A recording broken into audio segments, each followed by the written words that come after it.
My name is May Hong. I am the speaking voice of Mira from K-Pop Demon Hunters. And this is Moana Nui podcast. Signing off. Happy fans. Do it with me. Happy fans. Happy Hon.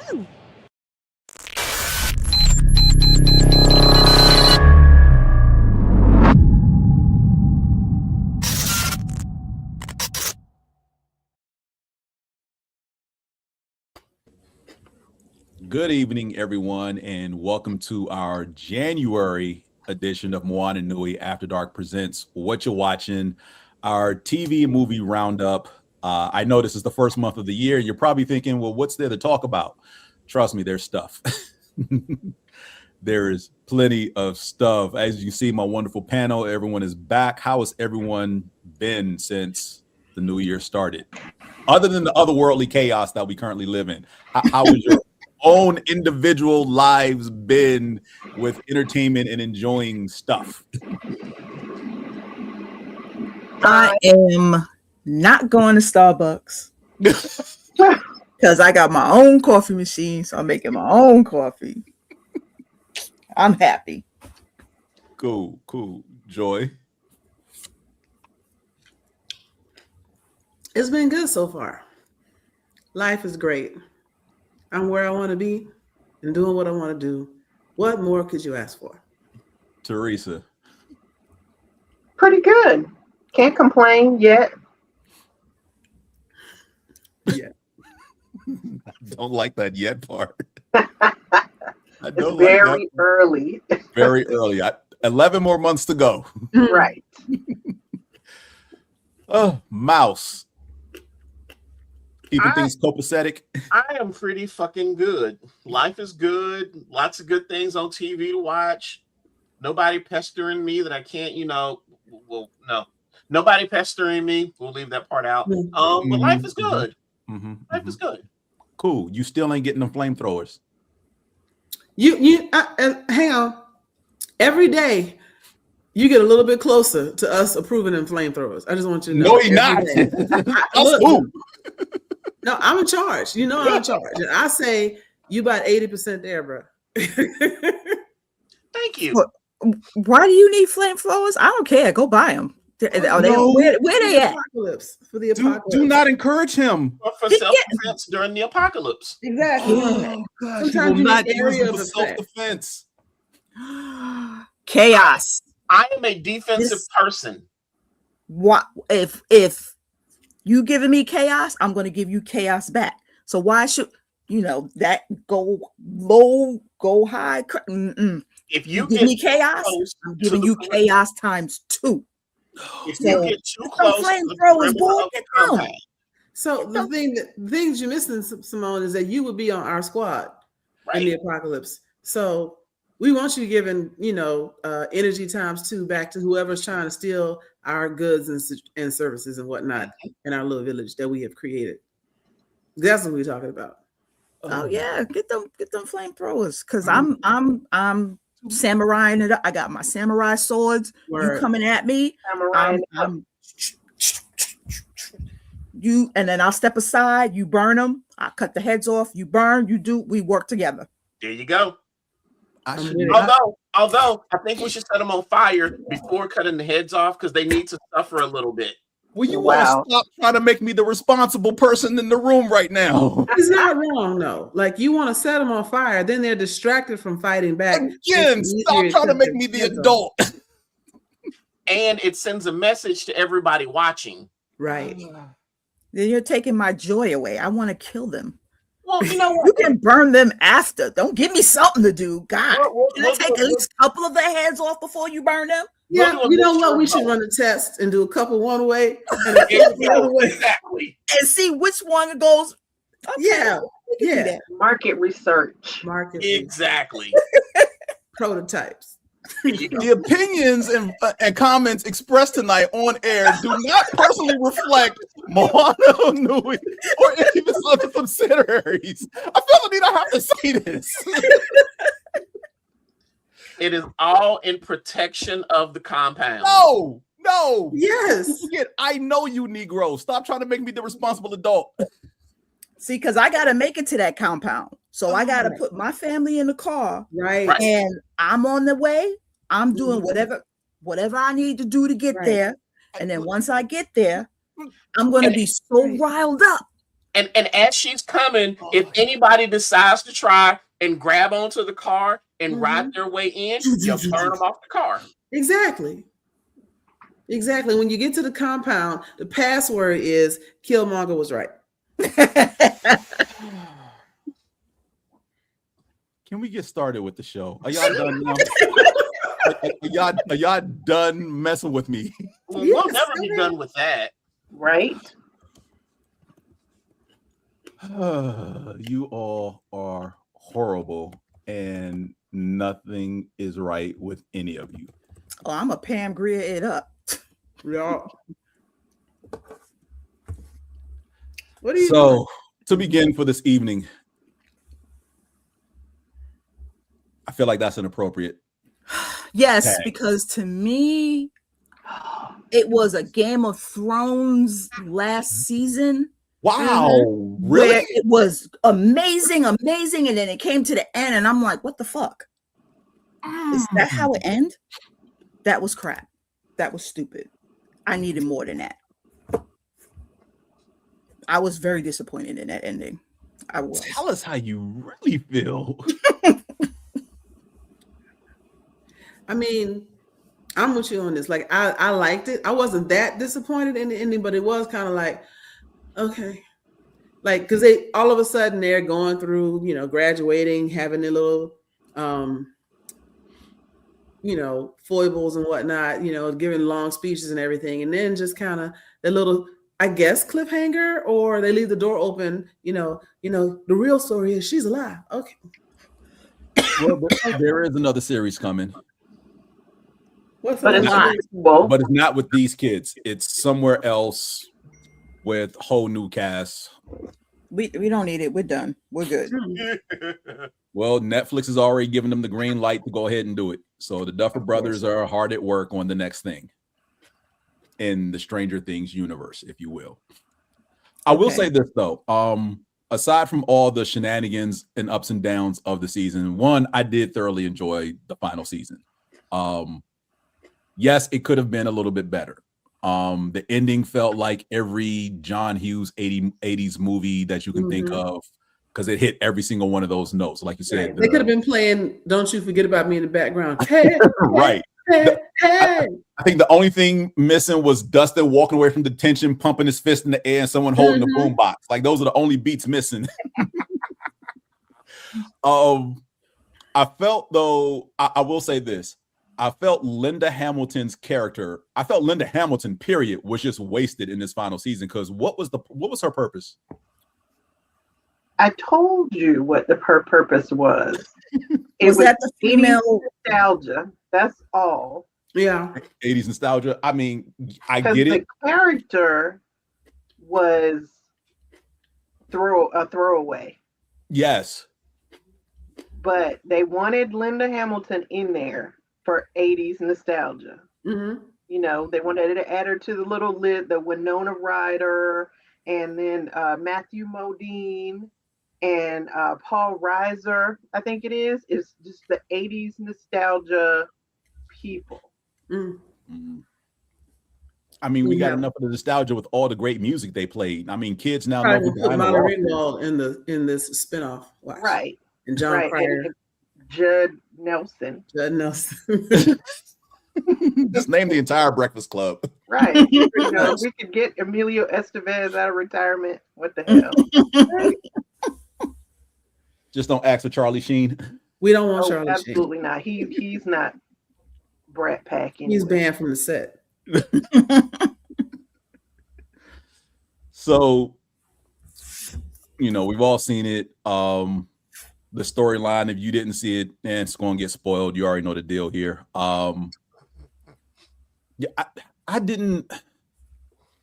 I don't know. I guess the some of the letdown was the weight from the previous season to this one, because naturally we all saw the memes online about Stranger Things cast when the final season starts, and there's a whole bunch of adult versions of those characters, or just adult actors who we could say this is what they'll look like in 30 years trying to play high school kids or whatnot. So part of that weight, and I get it. Netflix, this is one of the rare instances in which Netflix is like, we're going to leave you alone and you do what you do. And not meddle in any way, shape, or form. Again, rare instance, because the only other 2 times I can remember that happening is House of Cards and Orange is the New Black. Everything else they got to cancel after 1 season or 2. So, but all in all, I thought this whole season was less what are the kids doing and more mini revolution, whatever. It felt a lot more militaristic. And, trying to run these ops and these missions and practicing and drills and whatnot. Wolverines. Yes. Red Dawn. Red Dawn, yes. Yeah. That's the one. It felt more like that to me. Yes. But I did think that they gave some good depth to the characters that we weren't expecting, or, it shows their growth as humans from season 1 to season 5. Yeah. Although I did want to whoop Dustin's ass for the whole first episode. Oh, yeah. So you had that. Definitely was being antagonistic for the sake of being antagonistic. He was grieving. He was grieving, but acting out. There were other ways to deal with that than the way he handled it. And everybody knew he was grieving and was like, dude, just talk to us. And that's the other thing. It's like, it wasn't like he had no one to talk to. He had them. And many a times, all of them were like, talk to us. Yeah, he was stuck on anger. He to his face. It's like he wanted to rage for the sake of raging. So he I mean, to say, yeah, you need therapy, but you had lifelines, multiple lifelines. Even who was it? The older kid that he's friends with. One with the feathered hair. Yes. the Harrington. Yes. Steve Harrington. Like, tried to help him as well. Like I'm here. Like, so it's not like he had no one to turn to. We get it. Your boy who started the Hellfire Club died in front of you. Traumatizing, yes. But at the end, he carried on and did everything that kid wanted to do at graduation.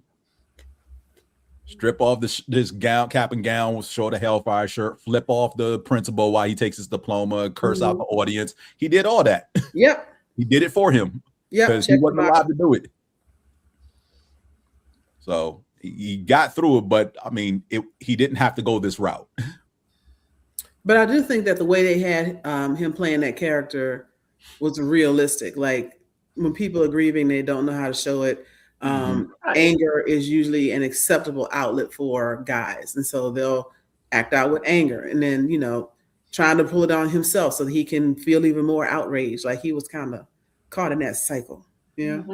And he was kind of like antagonizing the bullies who it seems counterproductive, but he was like antagonizing the bullies, almost like asking them to fight him, and because he needed to fight. Yeah, he needed to fight, or maybe he just needed to feel something, and he chose pain, physical pain. Yo, that's deep. And considering the time frame that it's in, that was realistically 90% of people's only, or 90% of men, boys, males, whatever, only option for dealing with emotional issues. There was no, hey, let's go talk about it. Nope. Yeah. Right. Especially not like through therapy or anything like that. Therapy, go walk it off. Right. Put some dirt on it, you'll be all right. Right. Well, I thoroughly enjoyed the final season. I was happy with the last episode too, with everybody being all happy-go-lucky, because that means nobody had to die. True. See, I needed people to die. I just Well, Vecna died. You got Vecna. He died. no. We already knew that he was gonna die. That's not a. I needed other people to die. Who did you want to die? That's what I'm thinking about now. Who? Names, characters. I mean, definitely needed 11 to die. The mother as a oh my god, yeah, she needed to go. Winona Ryder or Mike's mom? Winona Ryder. Okay. Yeah, she needed to go. Mike's mom was kick ass. I liked her. She was a surprise. I liked how they did her character. Who else? That female Rambo, she needed to die. Wow. Damn, you want everybody dead. No. Little fat boy. Not everybody. The black boy, I needed him. I kind of want him to die. I needed them to stay alive. We don't kill off the black guy. Erica's brother. Yeah, we don't want nothing to happen to Eric. Lucas. We don't want nothing to happen to Lucas. We don't want that. Oh, which you know what would have been good? Oh, I'm sorry, go ahead. I know we don't kill off the blacks, but it would have been another, oh my God, what the fuck? Killing a sister. Erica?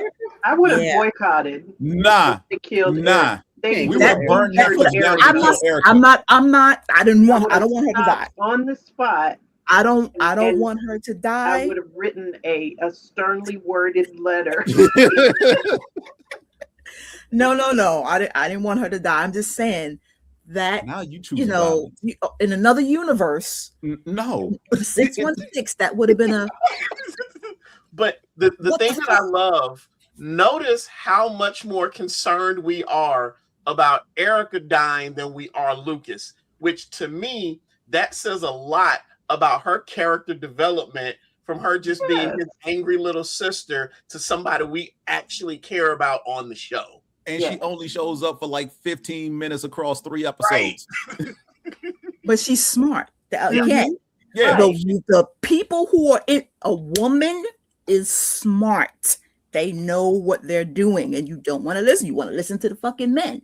And what happens when you listen to the men? You open up a void to another dimension. So chaos. Yeah. Right.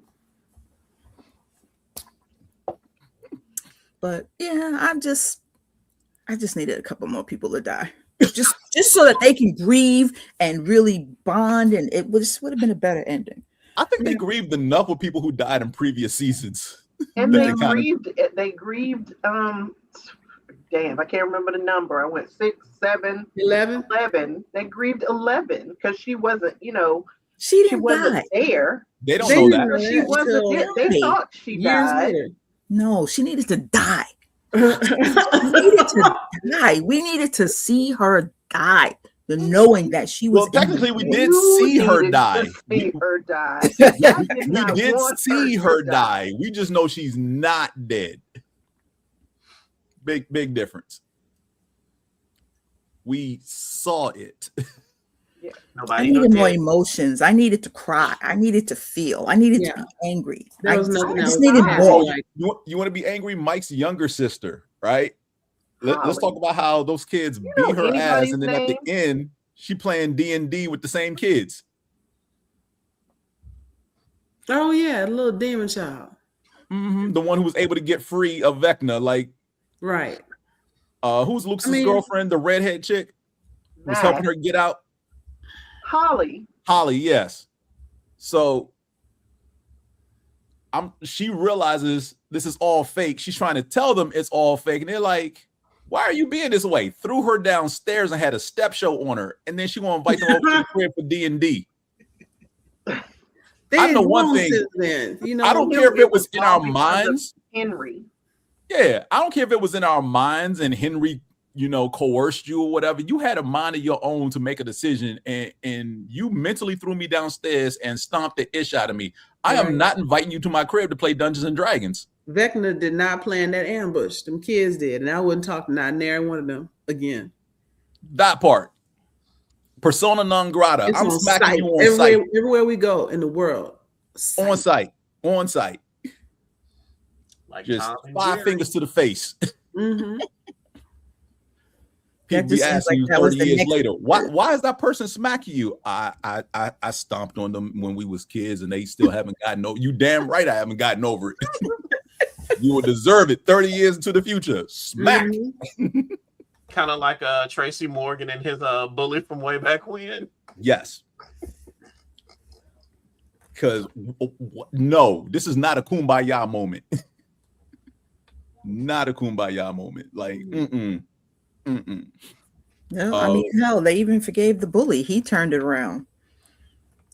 The little fat kid. Yeah. Oh, him. Well, I mean, because Erica had his number. He ain't have a choice but to act right. True. Erica being the gangster that she is. Right? Erica went in that whole family's house and put them to sleep with pie. I would take an Erica spinoff. Absolutely. Mm-hmm. She's the Arya Stark of Stranger Things. Yes. I really don't think they meant that in the beginning. I think in the beginning she was just Lucas's annoying little sister. Yep. But when those 2 or 3 lines they gave her, when people started reacting to them, and the way she was not afraid of Lucas, and the way she put him in his place, I think they wrote a bigger role into the rest of the show for Erica. Yeah. And I'm happy that they did, because I love me some Erica. She's the Can't best. spell America without Erica. That's right. Now they just need to get on with that next Funko Pop of hers from this season, so I can go ahead and cop that. That's not gonna have a problem with Funko Pops. Yeah, a problem. I just have a few. Just dozen. A few. Just a few dozen. So anything else, anything stand out that anybody wants to address or talk about? Yeah, I do. Ooh. I want to talk about the other empowered girl. I forget her name. What was it? Sup, Cal? Hola. Hey, Cal. Look over there. Birthday boy. What's going on? Thank you. Look who's over there. But the other girl that had powers, you know what I'm talking about? That 11's friend. The sister. Yeah. I found it interesting the way they had her play that character as just no hope, no nothing, and then give her and almost trying to sabotage. Like nobody wanted 11 to die more than her sister. That is true, because she wanted everything to end. Except maybe Simone. Maybe. Simone out here with a hit list. Blam! All these characters need to die. Simone would have done it for you if you didn't want to do it. Right? They should have cast Simone in Linda Hamilton's role, and Simone would have just been like, pop, pop. All right, into this. Right? I'm not having conversations with you. Pop, pop. Let's go. I mean, but she was right. Joy, she was right, because they were linked, and if they got a hold of 11, they would have been able to move on. They would have been able to continue. They couldn't do it with everybody else. They needed to. 11 needed to die. Yeah. 11 still needs to die. Like, because I mean. They're gonna come find her. Eventually, she gonna do something like Superman did in that one movie, and accidentally get caught on video with a nosebleed, moving something with her mind, and then get come to the feds again. Actually, I forget this is a period piece, so there are no video. There's no camera phones. I'm about to say no recordings. Yeah. But people will talk about it, and she'll live into this era because she is our age, and so yeah. I can see her messing up when she turns like 50. And then here comes this. She's never going to be too old. No. Kyle, any thoughts on the final season of Stranger Things? I did not watch the final season of Stranger Things. You know why? What? Because of Noah Schnapp. That's why. I didn't watch the final. I didn't watch the final season of Stranger Things because that the Will kid in real life. Some of his politics. Yeah, some of his politics, I was just like, nah, I'm not really rocking with that. So, I was good on that. Okay, I missed that. What was happening? So he was tweeting something because I'm not on Twitter. Yeah, I mean, I am on it. So he is what we call a Zionist. Essentially, did not see the people of Palestine as people and saw them as animals. Oh gosh. So yeah, I was just like, yeah, nah, I don't want to devote my energy into that show. So I was good on that. I was good on that. That's funny. I mean, everybody gets on Gal Gadot, but then they was into Stranger Things. Right. I'm confused. Yeah. Because he was a man, he was okay, yes. but because she said it as a woman, yes, dual stab, hang her. Well, I think it's because he's a white man. That's why he didn't get a lot of flack for it. But he did get flack for it from the people who yeah. So because there were a lot of hangups with people, wanting to tune into the final season because of the stuff that he said, and it's unfortunate because up until then, I really enjoyed Stranger Things. I enjoyed watching the kids, grow up and see how their relationships, how the relationships blossomed, between different characters, seeing different storylines play out. And it's unfortunate, because of someone's real life politics that I'm conflicted about watching the show. So see, he would have been on my hit list of, okay, that's one that needed to die. So Will, that would have made everything fine. Yeah. I mean, if we ain't find Will, none of this would ever happen to begin with. Because remember, the first season all starts with Will disappearing for 6 episodes. Right. Right. So Will trapped in the upside down for 6 episodes. Yeah. Also, with his budding, superpowers of his own, he could absolutely have been the one that had to close the rift or whatever. Leave him back there. That was more just I guess they can write whatever they want to write. They can write whatever. Yeah, true. True. Yeah, because it could have been with him too. Okay, him and 11, both of y'all. That means that he was still living inside you. So if we have to go, you have to go too. Well, let's kill him. Take his head off too. Yeah, let's do it. I would say I did hear they are doing because I know they have the animated Stranger Things spinoff. Yes. But I also heard that they're doing another spinoff of they are what's going on in London or something like that. I have no idea where it's taking place. I would be inclined to check that out because I'm just like, okay, whole different host of characters. What's going on in another part of the world. Upside down in another part of the world. Yeah. Right. And what does that 80s culture look like over there? Oh, okay.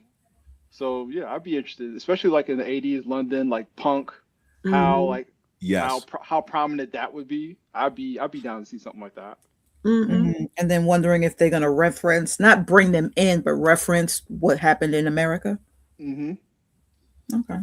Because you also have to think at that time, again, it's not like they have access to the internet or things like that, and the news cycle isn't nearly what it is now. So how tuned in are they to what's going on in Hawkins? So hell, they may not even know.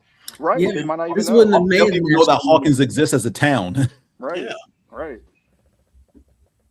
So they know the major cities in that era, probably outside of the United States. They know because where's Hawkins supposed to be again? Which state? Ohio? Indiana. It's Indiana.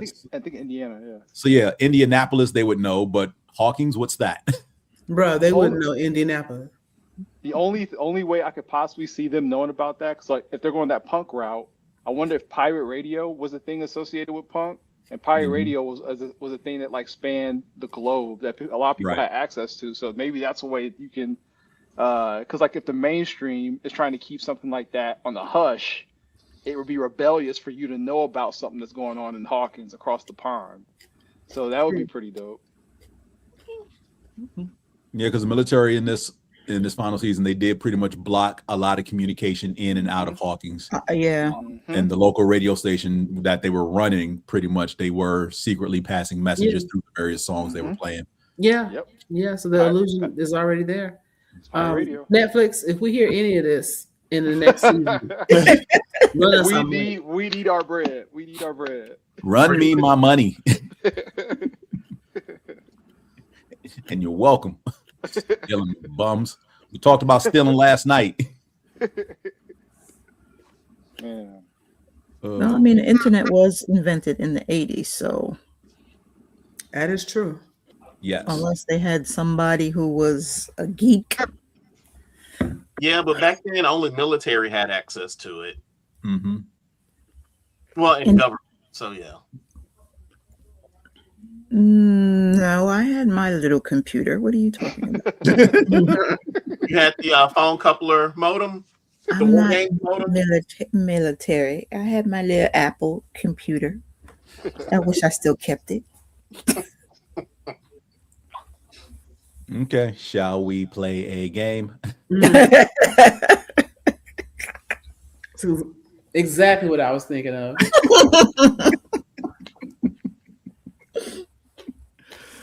Oh man! So now that I think back on that as an adult, the name of that supercomputer was called the Whopper, wasn't it? Was it the Whopper? In War Games? Mm-hmm. Like I know he called it Joshua, but like the rest of the military knew it as the WHO or the WOPR or something like that. Yep, WOPR, War Operation Plan Response. Nickname Joshua. Nickname Joshua. But I thought about the Whopper and I was like, I wanted Burger King. Yes, I did. I do believe Burger King ran a cross promotion to sell the Whopper from that movie in the 80s. That's crazy. That's crazy. Would not be surprised if you can find those old advertisements on the internet somewhere. I'm sure it's on YouTube. I mean, McDonald's did it when McDonald's did the everything. was calling McDonald's Mickey D's, and they were like, "What's this?" And then all of a sudden, you're seeing commercials on TV about I'm going to Mickey D's, but you ain't paying not one black person for that, and they won't. According to a quick Google search, director John Badham liked the name.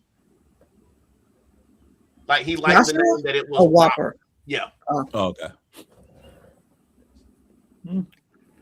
All right. Final thoughts on Stranger Things before we move on to other stuff that we have seen since the last time. Joy. I don't really want any sequels or anything. Let's just stop this. Okay. I mean, not a sequel, but would we call it a spinoff if London had their version? Would that be again, two spinoffs are coming.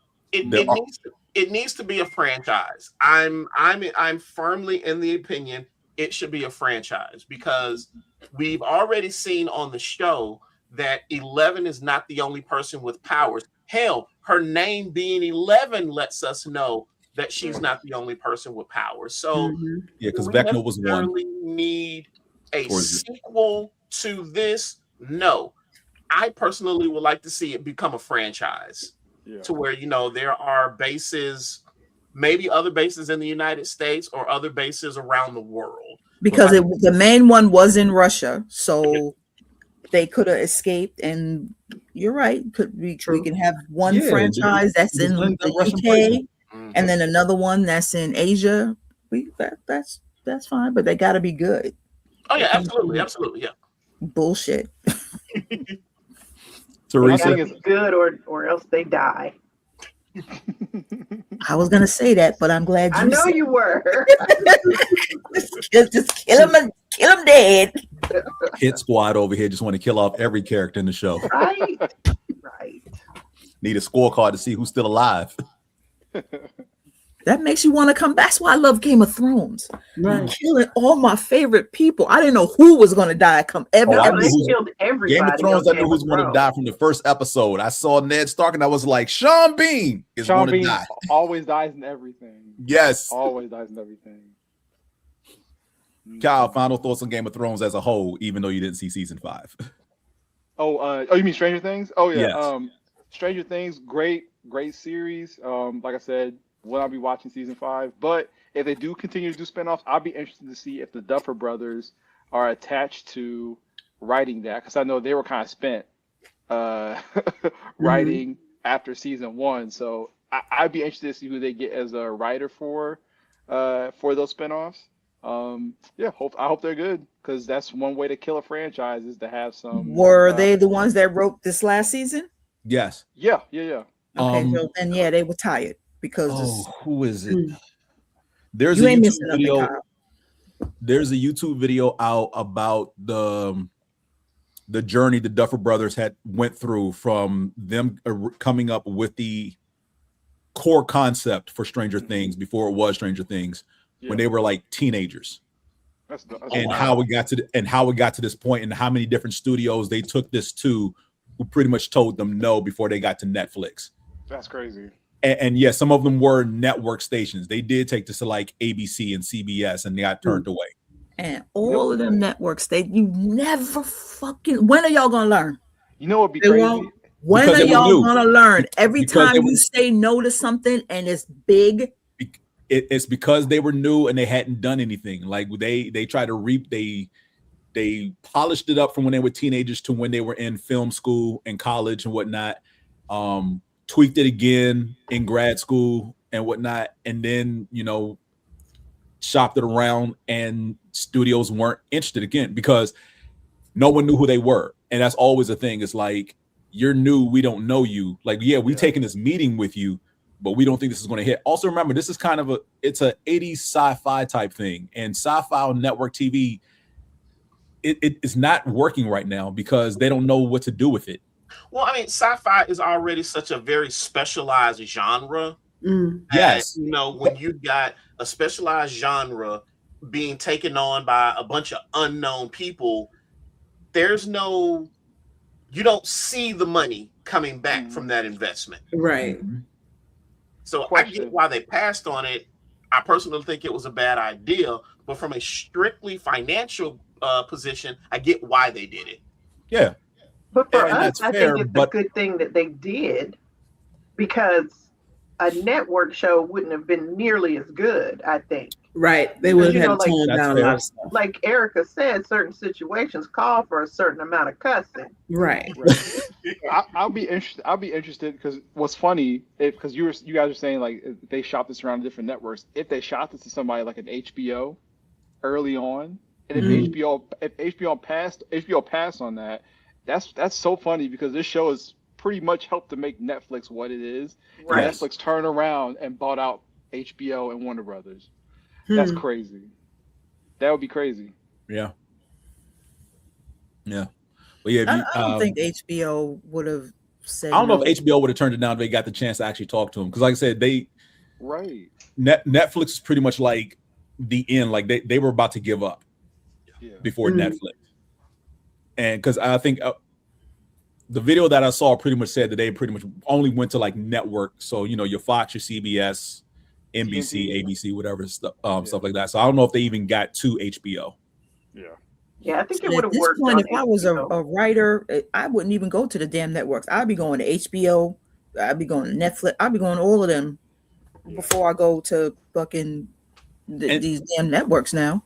And again, that's the pro and con of Netflix is that they'll take a chance, but in taking that chance, they'll also cut you off after 1 or 2 seasons. So it's kind of like you walk in the door knowing, all right, I got this, but I better wrap this up in 1 season just in case. But Netflix will do that to you too. I mean, that's what I'm saying. That's what Netflix does. They'll give you the chance. At the same time, they'll cut you off after 1 or 2 seasons. But I mean, even if you got the numbers, you got viewership and people like it, they will still cut you off. I'll never forgive them for the Get Down. Never forgive them for that. Never. I was so heavily invested. Oh my god, that show was amazing. That's where I first saw Yahya Abdul Mateen II. Yep. Who's currently Wonder Man, by the way. Previously, Black Manta. Yeah. So I guess it is time to talk about what else we've been watching that we might want to talk about, right? Yes, it is. Absolutely. We'll start with Wonder Man. We can start with Wonder Man. I am 6 episodes in. I got 2 left, and even though I need to get up at 4 a.m. in the morning, I'll be watching those last 2 episodes when we are done tonight. Nice. Sleep be damned. Can I ask a question? What is Disney's problem promoting the show? Disney did not start, and I get what you're saying, because Disney did not start promoting this show until this month. Thank you. They did. I mean, you already know it's the same issue with Ironheart. They didn't promote that show until 2 weeks prior. We are the ones to be like, hey, y'all know Ironheart is starting in a month, right? Ironheart's coming in 3 weeks, and all of a sudden Disney's like, oh yeah, 2 weeks from today, Ironheart.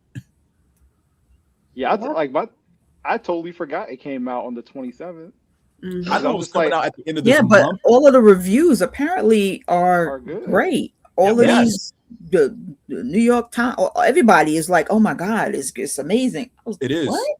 It all really you is. Red wing lefties, y'all liking this? Okay. Yep. And even though, when I first heard that they were releasing everything at once, that seems like, a slight to the show as well. But after watching it, I kind of see why they did. Because I don't think the reviews would have been as good, because I think it would have lost a lot of people. Yeah. Especially that very first episode, because not a whole lot went on in that first episode. And I think people would have been narrow-minded and wouldn't have seen the vision, kind of like with WandaVision, and wouldn't have stuck in with it. So I kind of see why they released the whole thing at once.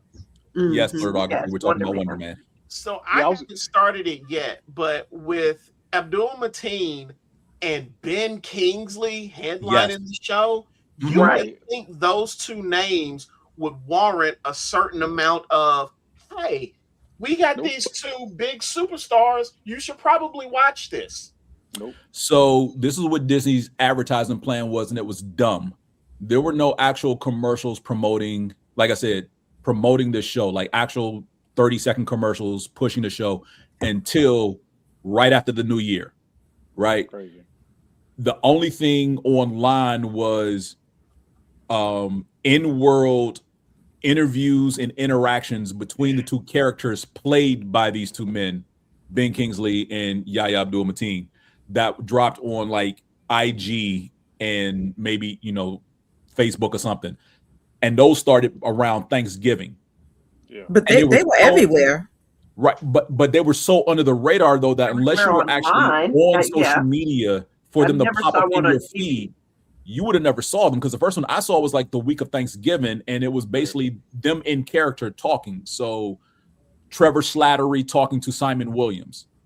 That was the first thing I saw the week of Thanksgiving, like on Instagram from the Disney platform or whatever. And I'm like, this is how y'all promoting the show early? It's 3 months away. Y'all could do a little bit better. Like, y'all did more for Daredevil, and that's 6 months out. Right. Yeah, they just started their Daredevil too. And my thing is, you can at least, like with what Lanterns is doing, at least show like a 30 to 45 second clip of like some action, like some high energy action of the show to get people excited about the show. And then drop some like promotional material, but they didn't do any of that. No, they didn't, but it still turned out to be. I mean, they're saying that this was one of the best Marvel movies, and I can't believe that they said that, but shows, it is. That's what they're saying, and I mean, I've seen them everywhere. They've been every fucking talk show. It was like the last 2 weeks, every damn talk show from London to all the way to the US. I was like, damn, you everywhere. I do agree with Teresa though. Their shows that run half-hour episodes probably need to drop all at once. Yeah. So, or at least more than one at once. More than one episode at a time. Yeah, because you don't get a lot if they're only giving them 30-35 minutes of runtime per episode. That's not good for a weekly episodic, at least for these Marvel series. Right. And from what I've binged, like last night I watched 2 episodes. I was good after 2 episodes to go to sleep. But yeah, if I stopped after episode 1, I'd have been mad, because episode 1 does kind of like leave you hanging like, wait, what am I getting into here? Because it's very intro level stuff. Like, it made me think he didn't know that he had powers. Right. And it's like you don't even know what you're getting into. It's very it's episode 1 is just complete unknown. Like you're left hanging, like I said, at the end. So you want to hurry up and get to episode 2. It was like WandaVision. That's why so many people after that first episode of WandaVision, they were like, black and white? Is it all gonna be black and white? Is it all right? Like, you that know, was the fodder for a week, from yes. the 50s or whatever? But with WandaVision and with Loki, didn't those shows also release week by week? They did. They did. But remember, WandaVision episodes got progressively longer as it went on. They And dropped the people were first 2 for complaining WandaVision. Yeah. After that first episode of WandaVision because they didn't understand it. Right. No one did. I don't think anybody expected WandaVision to be what it was, even from the promotional material we got. Right. So you're going into a lot of these series blind, but at least there was promotional material for WandaVision. Like here's WandaVision. And even though it was kind of like all over the place because everything we saw were just images from the different eras of TV shows, the way the show was stylized. Yeah. You at least had some idea of maybe what to look forward to. The other thing to think about, and tell me what you think about this though, with those shows, we'd already seen their characters on the big screen. That helps. Yes. Yep. We have never seen anything about Wonder Man until Disney Plus show. Right. Absolutely. And that's a disservice. No, but yes, technically no, because Trevor Slattery. Well, Trevor Slattery we knew of. Wonder Man, what was it? Okay, so James, hold on a minute. What? Trevor, not Trevor. Simon Williams. Sir, is that Sir Simon Williams? Wait, Ben Kingsley? Sir Ben Oh, you mean Kingsley. Sir Ben Kingsley, the actor? Yeah. As Trevor Slattery. Yeah. Yes. Okay, so why was he in jail? For playing the Mandarin. That was a So okay, I got Iron Man 3. Iron Man 3. Right. I was like, Aldrich Killian hired him to play the role of the Mandarin while he was committing all these acts. So all this stuff was actually happening. He just paid Trevor Slattery to act as the Mandarin to claim responsibility for all the stuff that AIM was doing. Right. And even though Killian dies at the end by, Pepper Potts' hand, they still arrested Trevor Slattery because he had he's the face of the Mandarin. He was the face of it. He was basically they charged him as like co-conspirator. So in the Marvel one-shots that they put at the end of when you got started, if you bought the DVDs of certain films, they had Marvel one-shots at the end. And of one of the movies afterwards, because it wasn't after Iron Man 3 when it released, it was something else. They had a one-shot called All the King's Men or something like that. And a representative of the 10 Rings was interviewing Trevor Slattery in prison about why he did it, what was the role and everything like that. And, as that interview was going on, the prison is being attacked. Yeah. And then it just fades to black because we don't even see the people attacking the prison. You just see Ben Kingsley freaking out and looking around like, what the hell is going on? And then it just fades to black. And the next time we see him is in Shang-Chi. In Shang-Chi. So, which was weird in and of itself because like, why is he showing up here? But whatever. Right. So, and that's still not a clear connection. So like, I get it. The 10 Rings broke him out, but how he ended up in where his mom, and them live or whatnot. Shangri-La or whatever it was. Yeah. They took him there. Well, yeah, but that's the thing though. The 10 Rings, the actual Mandarin and the 10 Rings broke him out. So why was he punish him? Yeah. So why was he in the safe haven? Right. That he was trying to with get the mom. Because remember, Shang-Chi's parents ain't copacetic. Right. So even though his dad's people brought him out of prison, when we see him, he's with the mom's people. Plot hole. Yes, because he brought back the headless little flying thing. Yes, the little puppy thing with the wings and no face. It's like a giant hedgehog with wings. Joy, wake up.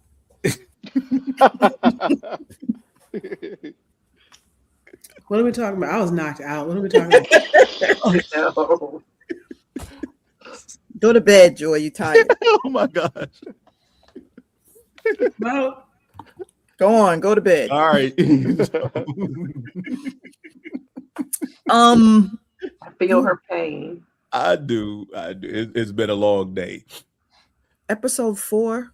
Was that blurredography? Yeah, you're talking about episode that 4 confused the hell out of me.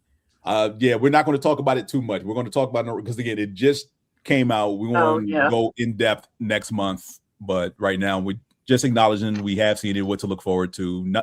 No, this is the only thing we're not going to spoil. What?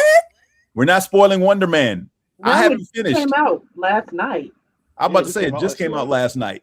And there was I made it through. I thought I was gonna make it. Did we not have the spoiler alert? No, I did not post the spoilers thing. But you said it. I did for everything else, not this. We haven't all seen it yet. Have you seen it? I'm on episode 5, and I don't care if we've seen it. That's what we're here for, to spoil shit. Am I wrong? Yes, you're wrong. Why are you like this? Because we would have billed it. We would have billed it as a Wonder Man spoiler show. Yeah. Right. Okay. And we didn't bill it as a Wonder Man spoiler show. This is not your first episode. We spoil shit on this episode. Do we not? Behave. Yes, but we let people know. We let them know. We warned them at the beginning. For Stranger They came in late. That's their fucking fault. They should have been here on time. Nah. Just like last month, we talked about Stranger Things. We didn't go in depth about Stranger Things.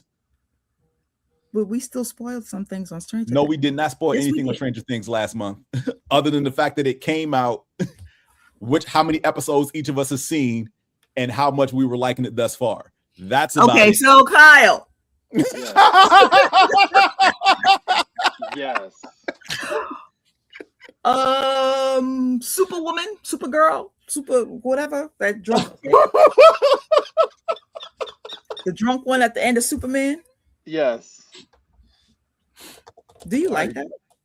Yeah. I you know what? I love if you've ever read Woman of Tomorrow by Tom King, that's an excellent comic book. And I think we're gonna get an excellent version of Supergirl.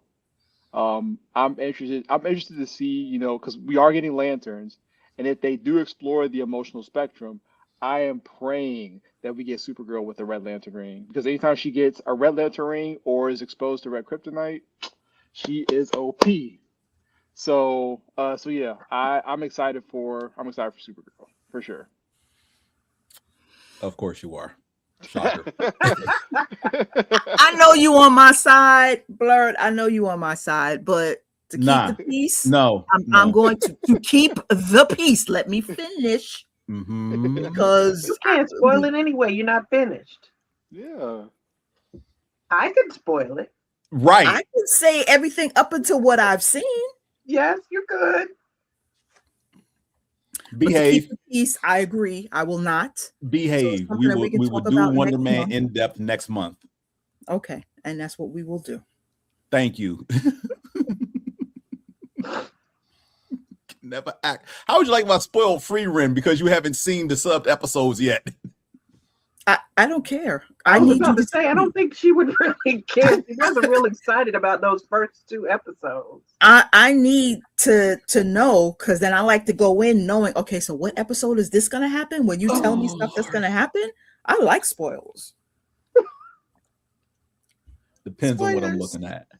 Oh gosh. So what has everyone seen since we last chatted? Let's see. So me and my fiance have been watching 2 different shows. One being the Knights of Seven Kingdoms. Okay, new Game of Thrones show.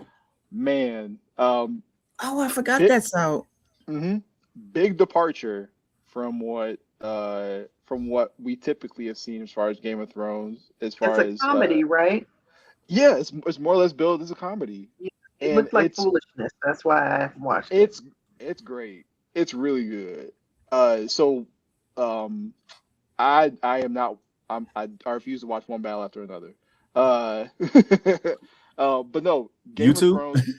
Yeah. Me too. Why? Is that the one with? Oh, they pretty much made black revolutionaries look like clowns, and they overly sexualized black women in that movie. So no, I refuse to watch that movie. And I don't like Leonardo DiCaprio. That part. Yeah, that part too. That part too. Oh, that's the one with what's her name? That one?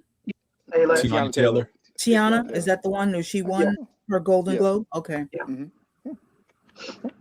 But no, the Night of Seven Kingdoms, big departure, like I said, from the original Game of Thrones series and from House of the Dragon, but it's a welcome departure from those, in my opinion. So, and it's really like it's not lore rich yet, but you can tell like there's some seeds being planted, lore wise, for some characters, which I always love. So that show has been really great. And then Fallout.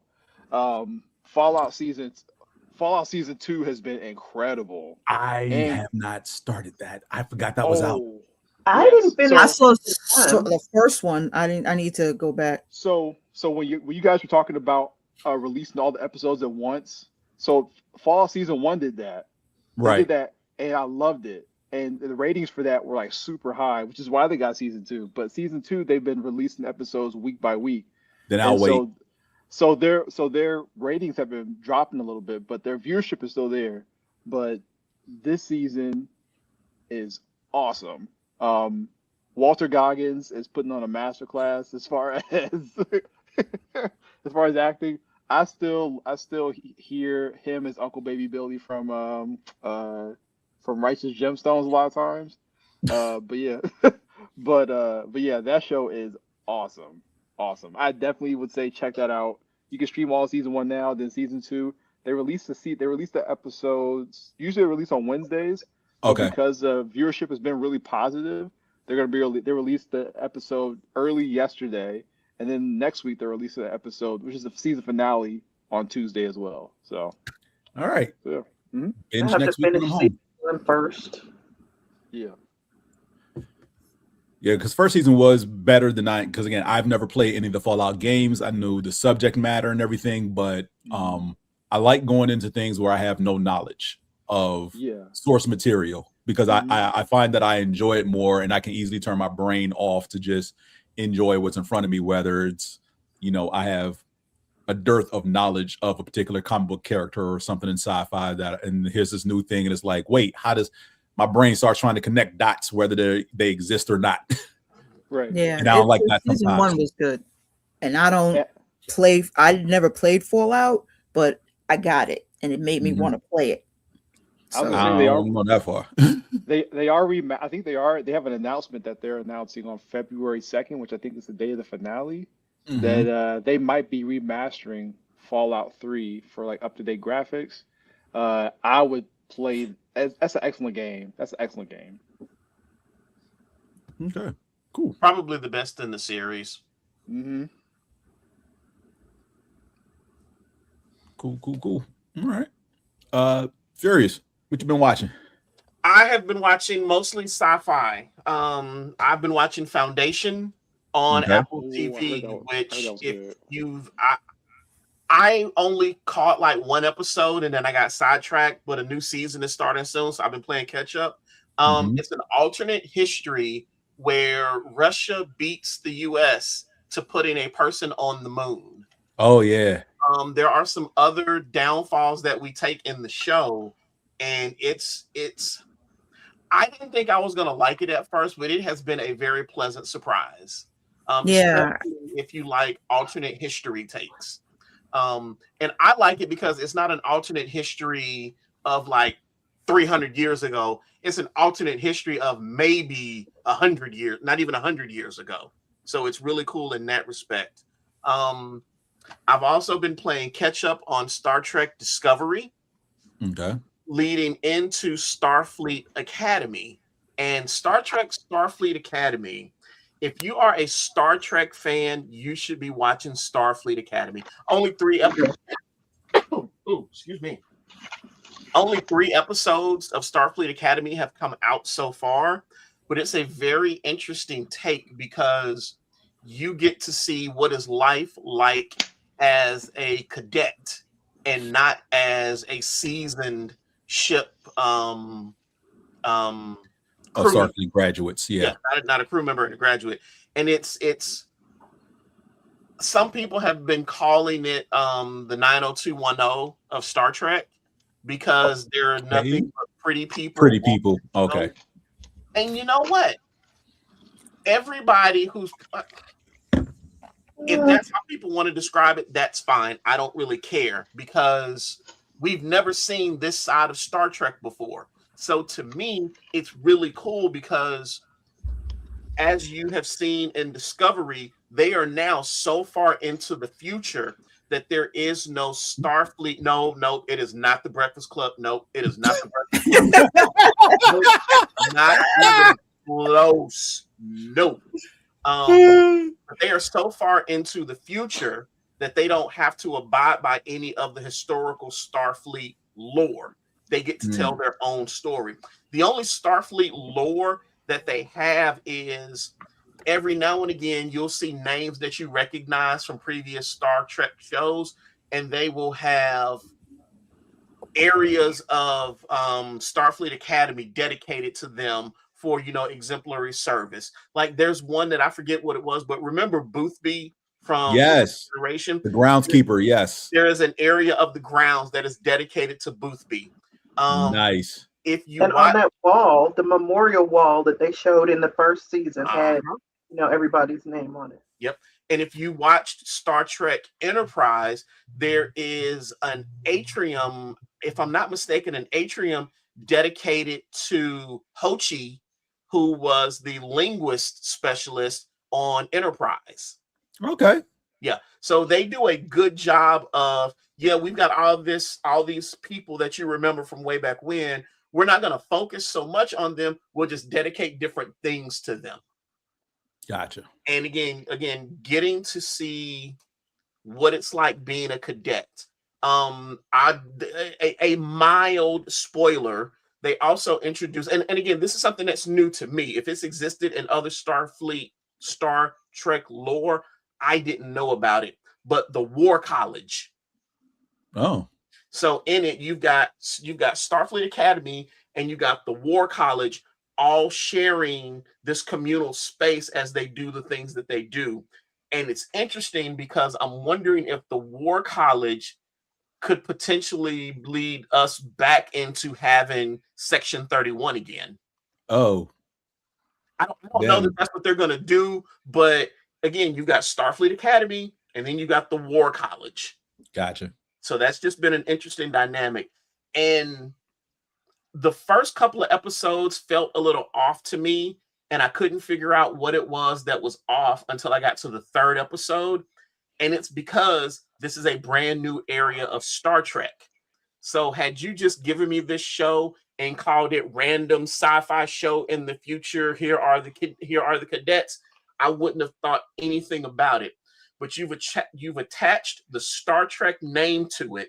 It's going to take some time to get used to. And for old fans like me, there is a certain thing you expect when you attach the Star Trek name to it. And this show doesn't do that, which I think is good because the franchise has got to evolve if it's going to survive. And the usual suspects, as I call them, have been online bitching and moaning and complaining. Yeah, absolutely. They've been bitching and moaning because there's a character who she is half Klingon, half Jem'Hadar. Yep, I know. And if you remember the Jem'Hadar, they were initially a genetically created male race that didn't reproduce. Mm-hmm. They were all bred in the lab. And everybody's like, well, how do they have a female Jem'Hadar? And I'm like, it's 1,000 years in the future. We figure something out. Stupid bastards. It's also fiction. That part. Right, it's fiction. Yeah, You know, you can do whatever you want. And it's almost as if they never watched DS9 with the war with the Dominion. If you think the Klingons were just killing Jem'Hadar Dar, and some of them weren't curious enough because, I don't know, the Klingons, a warrior race, looking for battle, looking to get stronger, always looking for stronger people to fight. People to conquer. Would think, these guys are pretty damn good. You think they wouldn't take some genetic samples back to the Klingon homeworld and start breeding these just to fight and have things to battle with? Exactly. You must be out your cotton picking mind. Yeah. So again, if you are number one, if you're a fan of Star Trek, number two, if you're a fan of science fiction in general, you need to be watching Starfleet Academy. Like I said, only the 3rd episode is dropped because Paramount Plus drops it out week by week. Go watch this show. Oh, I don't. I like Star Trek, but I don't have Paramount Plus. I haven't finished Lower Decks or Picard or Discovery. Yeah. Well, then, if you are able to watch this show, go watch one day in the future when I can get my anime list down. Yeah. Oh, well, that'll be never, James. Which is never, right? That'll be never. But like I said, I've been on my sci-fi kick lately. So Foundation, Star Trek Discovery, and Star Trek Starfleet Academy. Yeah, if you are a fan of science fiction, right now is a good time to be watching stuff. Okay. Well, you catching up because Foundation is old. Yep, this is about to be season 3 of Foundation. And I think season 3 of Foundation, I think, comes out in March. Season 2 of Monarch happens in February. So I'm already ready for season 2 of Monarch, but I want to get ready for season 3 of Foundation. There's a lot of good sci-fi shows on Apple TV. Apple, yeah. There was an article I was reading, and it was talking about, the rise and fall of all these streaming services, and how in the beginning it was just Netflix, and some people were like, yeah, once everybody else gets caught up to speed, Netflix is going to be in trouble. They got to talking about Apple TV and how the only people who should be worried about Apple TV is HBO, because that's kind of the model that Apple TV is taking right now, is a curated selection of exceptionally well done programming, and not just we throw everything at the wall and see what sticks. Mm-hmm. Okay. I like that there are more than 2 Black people in this. Yeah, absolutely. And yeah, that's the other thing is in this new Star Trek Starfleet Academy, the diversity is they did an excellent job of having a diverse cast on this show. Like truly diverse. Yes, truly diverse. I mean, one of the things that I love about this show, and I know some people are not going to like hearing this, but the people who I know like hearing it are going to be happy to hear it. There are like 2 white dudes on the show. Okay, that's too many, but whatever. And neither of them is in any form of power or control.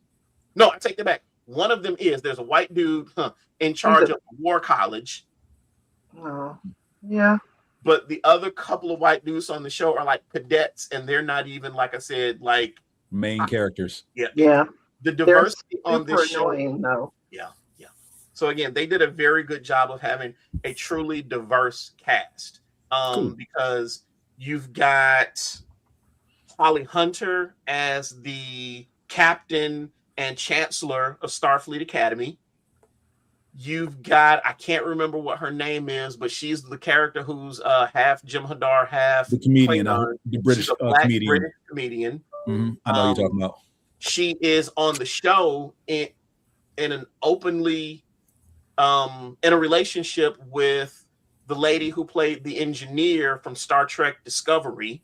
Mm-hmm. So yeah, there's also one scene where you see a bunch of the cadets out in the quad, and they're talking to them and whatnot. I think you see 2 or 3 guys wearing skirts. Okay. So they're doing a pretty good job of, trying to make sure that they're trying to bring back that what is it, next generation thing where the uniforms were supposed to be unisex. Yeah. Because if you remember, we all know that season 1 of TNG is probably some of the most cringe Star Trek ever. But those uniforms, they shut up about Planet Black.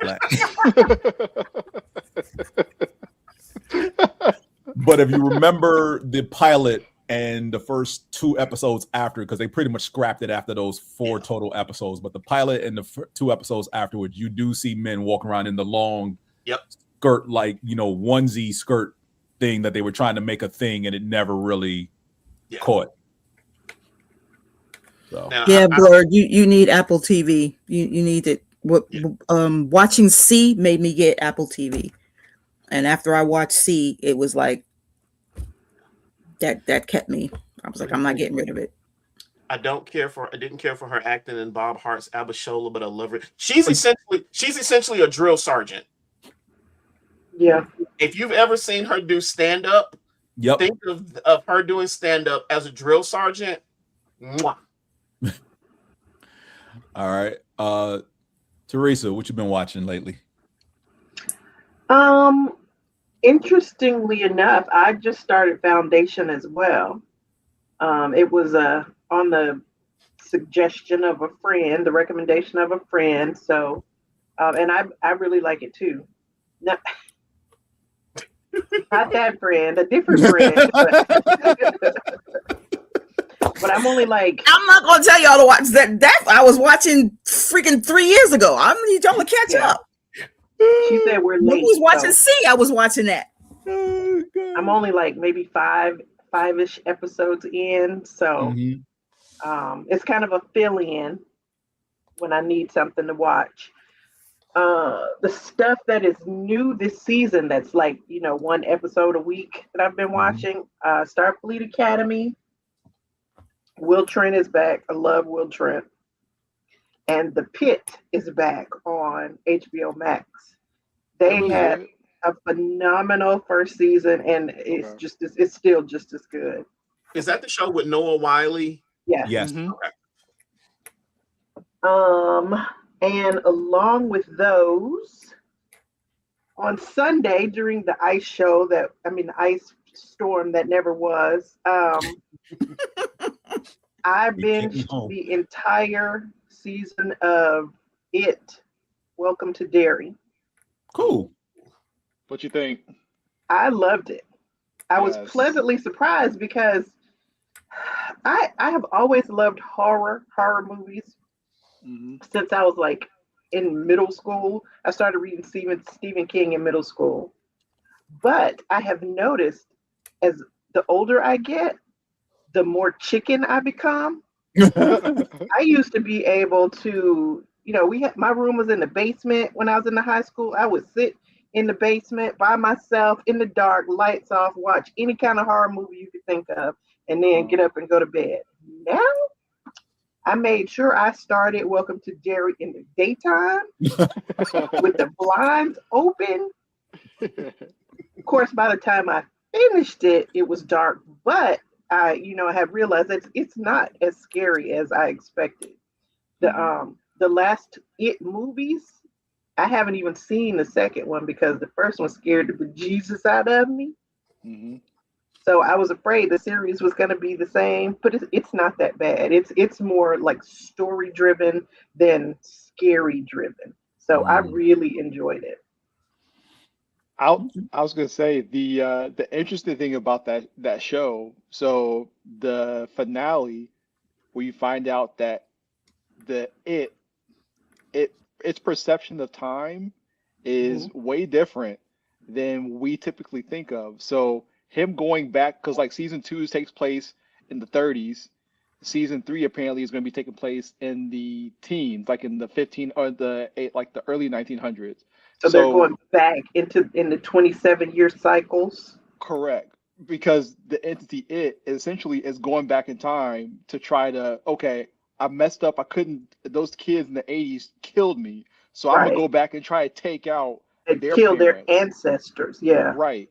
So that sets up a whole different thing, because my thing is, if he succeeds in even taking out one person, that alters the timeline altogether. and It Chapter 3 makes for an entirely new universe and movie. So yeah, and then Chris Chalk, what's his name? Who does he play? He plays Halloran, Dick Halloran. Mhm. Loved him in that series. That's my pick for Martian Manhunter. If they ever do a live action Martian Manhunter, it was Mahershala Ali, but I would love to see Chris Chalk as Martian Manhunter because he's got that deep voice, has the gravitas to pull that off. Yeah, I would love to see him as Martian Manhunter. So let me ask this: as far as It goes, the only It that I've seen as far as the series goes was the miniseries back in I think either the 90s, early 90s. Early 90s. Yeah. Does the current It pick up? Maybe not exactly where that one left off, but is it a continuation? No, it's a consider because my fiance asked me that too. Consider the one in the early 90s is like one version of like almost like them doing another version of the It books. Okay. So after that pretty much is his own thing in his own little universe, whatever. It Chapter 1 essentially was the start of this new kingdom, so to speak, as far as the It movies are concerned. Okay. So like after It Chapter 1, It Chapter 2, Welcome to Derry is in that same universe, and there's what they do in this series is like chef's kiss. But the series, so the two movies, Chapter 1 and Chapter 2, are like a retelling of the one from the 90s. No, it's not. It's not. It's not. But the series is a prequel to the two movies. No, so the series in the 90s is its own thing. So it's not connected to the movies at all. Right. That's what I'm saying. It's a okay. Yeah. Okay. Cool. Simone, what you been watching? Blurred. The Severance is mid 2027. That's when that one is supposed to be coming out. Okay. I'm just watching all of my new shows that just came out. Like Teresa said, what's his name again? I forgot. Will Trent. Will Trent. What's the chick before him? I don't know the chick before him. I can't remember that show before the Genius Lady. Yes, the Genius Lady. I can't remember that. Potential, some kind of potential. Oh, High Potential. High Potential, yes. I'm kind of behind on Will Trent, but it's being recorded. But I've been watching High Potential. Okay. How much of Will Trent have you watched? I've seen all of Will Trent except for the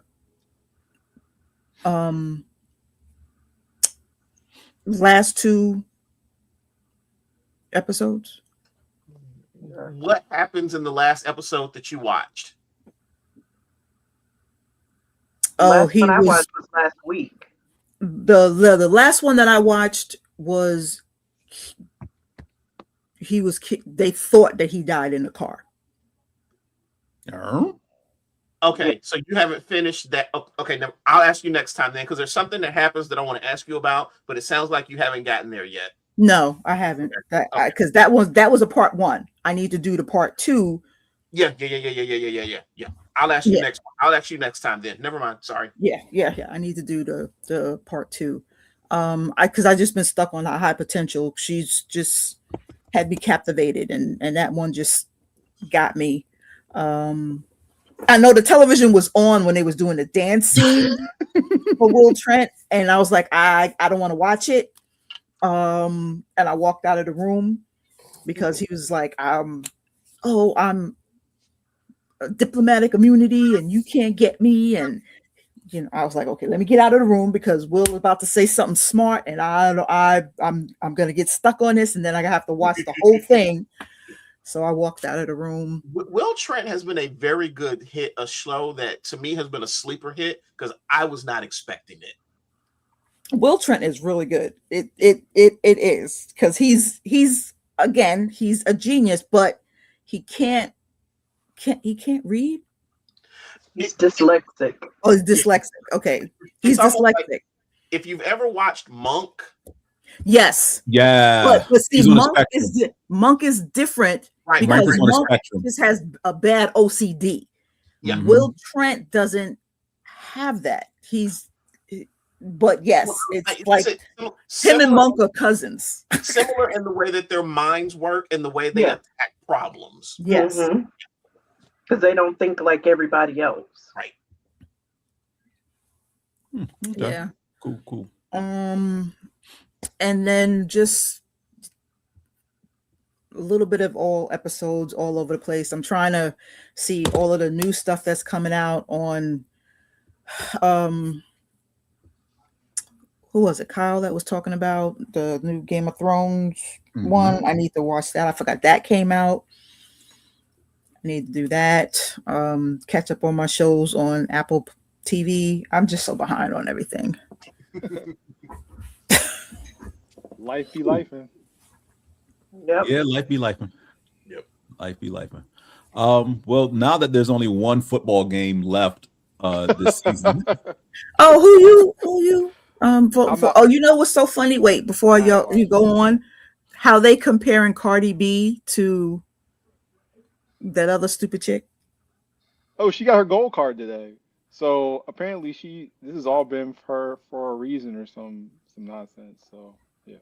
What? You talking about Nicki Minaj? Plastic butt girl. No. Yeah, I'm talking about. Oh, I thought she was talking about. No, I was talking about Cardi B in the football, like how the Taylor Swift. They're comparing her to Taylor Swift. How Taylor Swift, when she went in because she was dating Travis, she had a screen and nobody could see her, and she didn't want to be seen. But then they show Cardi B walking in. It's like she owns the place. And then she, talking to the mother, she's yelling and screaming and cursing but getting the mother hyped up. And it's like, okay, first I didn't realize Cardi was dating this guy that was on the Patriots, but okay. I still don't like them. Stephon Diggs, yeah. I want the other team. I just don't like the Patriots. You know what? As a quick sidebar, I'm not necessarily the biggest fan of Cardi B's music per se. But I love the fact that she just feels like a regular person who got famous and is just love the fact that she's famous. Yeah. And I'm just like, I can respect that. Yeah. If it wasn't because I hate the Patriots and I love Cardi and she would make me root for the Patriots, but I can't do it. Okay, I still love her, but I want the Seahawks to win. You are welcome on the sports show in 2 weeks. When we wrap up everything after the Super Bowl, and you can talk about your love and hate for Cardi B via Stephon Diggs at that point. Yeah. This is what you're watching. Not sports. No sports. I'm not talking sports. I was just talking about Cardi B. It's still sports adjacent. You know what? Go ahead. Say what you need to say. Stop making me the responsible adult. Y'all know I don't like this. Sir, you've even said that if we're in a room and I'm the voice of reason, something is very wrong. I have said that, and I okay, then so stop making me the voice of reason. Well, I don't want to be the voice of reason. Damn it. I have to be the voice of reason too many times. I'm enjoying not being the voice of reason right now. So I'd run the short straw. Is that what this is? Yeah, pretty much. Yeah. I don't like none of y'all right now. You already know I'm Miss Chaos, so why are you even complaining? I don't like none of y'all. So again, the only live action TV shows I watch with any regularity have all resumed in Grey's Anatomy, SVU, and Abbott Elementary. That's pretty much it. Anime I'm watching this season include Jack of all trade, Party of none, which is basically this dude gets kicked out of the heroes party for being weak, and he's actually the strongest one in the party. If you've heard me say that before, it's because the last 8 seasons of anime, there's been a show of that nature, and this is just the latest one. The new Samurai Trooper show is out, and it's pretty damn good. If you watch the original back in the early mid-90s, it is a continuation of that. Noble Reincarnation is quirky and funny. Season 2 of My Hero Academia Vigilantes picks up where the last one went off. They're still exploring different low-level crimes, and it leads to something bigger. I need to start that because I just finished the movies. Okay. The My Hero movies. My Hero movies, yeah. The new season of Jujutsu Kaisen is completely unhinged, is the best way I can describe this show. And we're not even talking about the fight sequences or the action, just the plot of this second season, The Culling Game, is ridiculously mind-blowing. Don't get attached to anybody. It's pretty much the best thing I can say. Sentenced to be a hero is exactly what it sounds like. If you commit a crime in this world, you are branded to be a hero, meaning you fight on the front lines against demons and fairies. I feel like I just put that on my list. And you can't die. This is the thing. You can't die. If you die, they pretty much pull your soul back into your body, heal you up, and send you out there to fight again. Wait, what's the name of this? Sentenced to be a hero. Wow. So that's your punishment?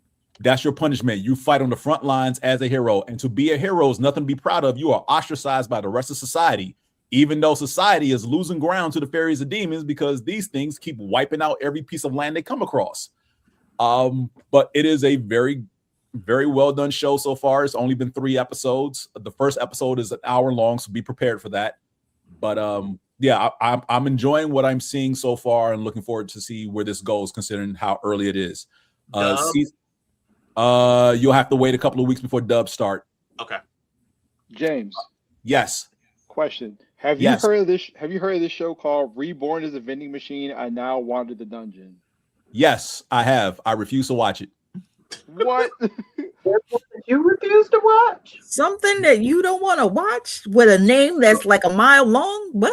It has nothing to do with the title. It has to do with the premise of the show because the title is exactly what the show is. Now, granted, yes, I know some of these anime titles are ridiculously long, but they pretty much tell the plot of the whole anime. I do not want to watch a dude who's been reincarnated literally as a vending machine whose only job is to kick out power-ups to anybody who presses a button or inputs the certain amount of monetary currency needed to spit out these things. Because the sidekick, I shouldn't even say, he's technically the sidekick of the show because there's a young girl who explores these dungeons who literally carries him around. Okay. Who carries a vending machine? Yes, because he spits out power-ups for her. Okay, you can't see me giving you I am just happy that the era of the reincarnation theme anime has died down because that is by far the most ridiculous one. Reborn as a vending machine. Yes, this is a thing that exists. I refuse to watch. Okay. I'm not saying it's not good. I'm just not getting into it. Okay. Because it's one thing to be reincarnated as another person or a dragon or a spider or some other living creature, a slime, if you will. To be reborn as an inanimate object, and as far as I know, there are 2. That's one. The other one is reborn as a sword. And yes, it's exactly what it is. A dude gets reincarnated as a magically enchanted sword. That one is more realistic because you can be there to help somebody. Again, it's a sidekick to a young cat girl whose race or species is deemed to be one of the weakest in the world. But by her wielding the sword, both of them level up together. So she's getting stronger and he's getting stronger.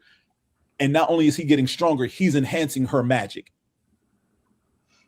So, and he also, even though he's stuck as a sword, they can talk to each other. Like, she's the only person that can hear him speak. And he's pretty much taken on the role of doting father to her, even though he is just a sword. So yeah, it's some cute comedic elements in there, but that works. Vending machine, ask somebody who's actually seen it what they think about it. I'm again nowhere on my radar to actually check out. Other things I'm watching: Freerun season 2, wonderful start. I like the exploration into Freerun's background. I still hate that the hero who apparently at his prime was let's just say he was a dude of like 6 feet tall, that right before he died, he was 3 feet tall. And I don't appreciate them doing that. I hate when they do that. That still bothers me. The final season of Fire Force has resumed. And it looks like the world is coming to an end. That's not exaggeration. It literally looks like the world is about to come to an end in Fire Force. The other anime I'm watching is called Roll Over and Die. This young girl was picked by her town because of her special ability to be part of the heroes party, and she gets kicked out for being weak. I know you heard me say this before. This time though, her ability is a reversal skill. So while she starts out fighting with the heroes party, she can never gain XP. She can never get kills on her own. She's always hurt, and they're like, we're kicking you out the party. The moment she picks up a cursed weapon that's supposed to boil your skin off your bones, she heals completely and becomes crazy strong and is wielding this sword like a butter knife and whacking people with it. So her reversal ability is allowing her to use cursed objects that will otherwise harm or kill people, and they're empowering her because of her reversal skill. And that one is called Roll Over and Die. So I think, is that all I'm watching this season? Yes. I did binge Gachi Akuta and all of the Apothecary Diaries. Those are two wonderfully well done anime. Apothecary Diaries, I still maintain charming, cute.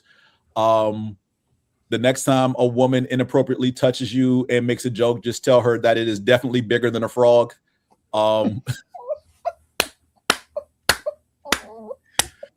Furious, stop looking at me like that. You have to watch it to understand. It happens in season 2. You have to watch it to understand. I will say that season 2, when everything comes together at the end of season 2, that I was screaming at the TV, y'all need some damn therapy. Because that's how unhinged the end of season 2 was. And I'm just like, the double backstabbing, double agent, two-face, everyone playing dual roles things comes to a head by the end of season 2, and you need a scorecard to remember who did what when and in what personality and why they never crossed paths. But as I said before, we want to curious. You got he's a monk. No, yeah, not a sure. He's a monk. Well, it's not a monk. Eunuch. What is it? He's a eunuch. He's supposed to be a eunuch. He's supposed but to yet be she falls on his frog. Ending to be. Don't tell him too much. I actually want him to watch this. What is it? It's What's in the name English. of it again? Apothecary Diaries. I think I've got that on my list. It's in English. It's in English. Dubbed. It is completely, well, season 2 is not done being dubbed yet. I think the last 2 or 3 episodes still have to be dubbed in English, but yes, it's close. It is. I've seen yes, the whole it thing. is. Oh, it is? Okay. My bad. Then yeah, knock yourself out. Have a binge. It better be. And Gachi Akuta is just a wonderful, wonderful show. That's where she's from. Simiyu right here over this shoulder. This lovely, lovely woman here in the glasses. Wait, let me block. Okay, yeah, this. I'm right here. Woman. What are you talking about? Right. Okay. This lovely woman in the glasses is from Gachi Akuta, my new waifu. To go along with Seiko, Ayase, S Death. Let me see. Yep, right there. S Death, Yuroichi, Shihon, and of course, Major Motoko Kusanagi. Those are my waifus. I love them. But yeah, that's all I got for anime. The only other thing I plan on binging. Call of the Night season 2 was another binge I did. Yeah, I have to say, hands down, Call of the Night is easily in my top 3 favorite anime all time. And I'm gonna spoil this, so if you want to watch it later, I'm sorry, I'm spoiling the hell out of it. Season 1, again, 15-year-old kid pretty much wants to check out of life. quits going to school, just decides to roam around town at night after dark, see what the nightlife is like, and inadvertently runs into a vampire. What show is this? Call of the Night. Okay. And when he realizes this, he's not freaked out, which causes her to kind of like be a little, eye raised, like, why aren't you freaked out? I'm a vampire. I, pretty much kidnapped you and sucked in your blood. And he's like, well, day life sucks and being a vampire seems pretty cool. So I want you to make me a vampire because I don't want to live this normal mundane life. And she's like, well, yeah, I mean, I could. I've never done it before, but there's a catch. The only way for me to make you a vampire is you have to fall in love within 1 year of me first biting you. Problem, because she has no idea how to convey her feelings in a sense of love, because every time the subject of being in love or love comes up, she gets brain freeze, if you will. Like her whole mental state just shuts down because it's a touchy subject. She doesn't know how to go about doing that. The thing you find out with other vampires is that the older they are as a vampire, the less memories they have of their human life. She has no memories of being a human. So she's got to be ancient. So in season 1, what the main character ends up doing is helping her out with all her odd jobs. Because again, if you're a vampire, you've lived a long time, you got to have some way to, survive, live, whatever. So all her jobs are at night, and she does things like, dinner companion, cuddle buddy, some like all these odd jobs, through social networking or whatever like that. And he actually fills in for her when she double books or overbooks.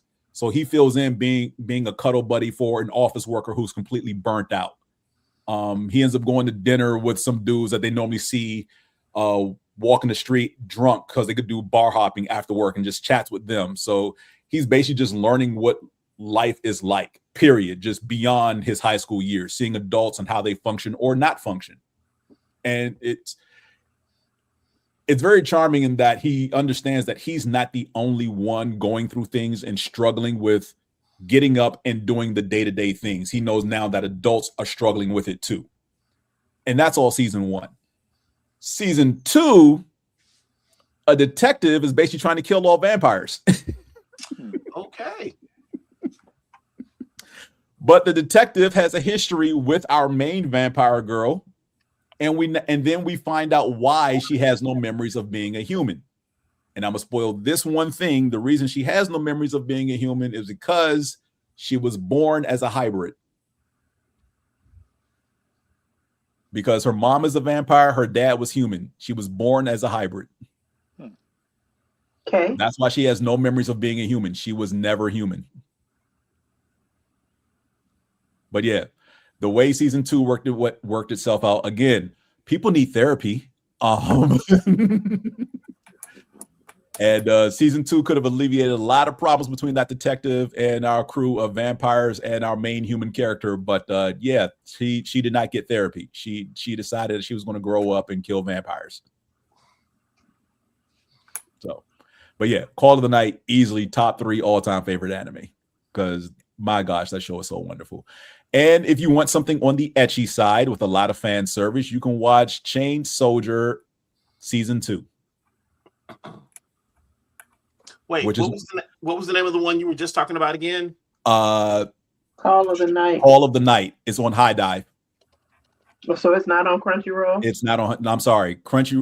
These last 2 anime I'm talking about, Call of the Night and Chain Soldier, are on High Dive. They are not on Crunchyroll. Okay, well, I might as well not even write that down. I'm sorry. High Dive is my backup because one of my favorite anime, Is It Wrong to Pick Up Girls in a Dungeon, started on Crunchyroll and got scooped up by High Dive for the last 3 seasons. And that's the main reason I have High Dive. And yes, they are getting a season 6 of Is It Wrong to Pick Up Girls in a Dungeon. 6? Okay, Yes. but you got to let us know because we don't have High Dive. I know you don't have High Dive. It looks like it's on Hulu as well. What's on Hulu? Call of the Night. Okay. I haven't checked. How many seasons on Of Hulu? Call of the Night? 2. Only 2 seasons of Call of the Night, 12 episodes in each season. And I will say, if you like K-pop, J-rock, J-pop, Asian music in general. The intro and outro for both seasons are bangers. Yeah, it's on Hulu. Okay. Both seasons or just one? Season 1. I only see one season. One season, okay. Yeah, season 2 just came out, so it may be a while before they get season 2. Like season 2 just came out, I want to say in September. I keep forgetting about Hulu. I need to. I forget about Hulu too, because the only thing over there on Hulu that I actually watch with any regularity, and I need to get back into binging these two shows, are Go-Go Loser Ranger, because I still need to finish season 2, and the current season, which is season 3 of One Punch Man. And I was waiting for more episodes to drop so I can do a binge of both.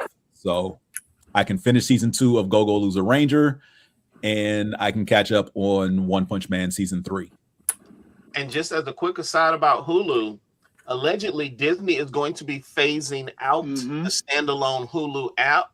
So you'll have to watch everything that you used to watch on the Hulu app through Disney the Plus Hulu section on Disney Plus. Son of a... Why they gotta make my life difficult? And they pissed me off because I had them through Verizon.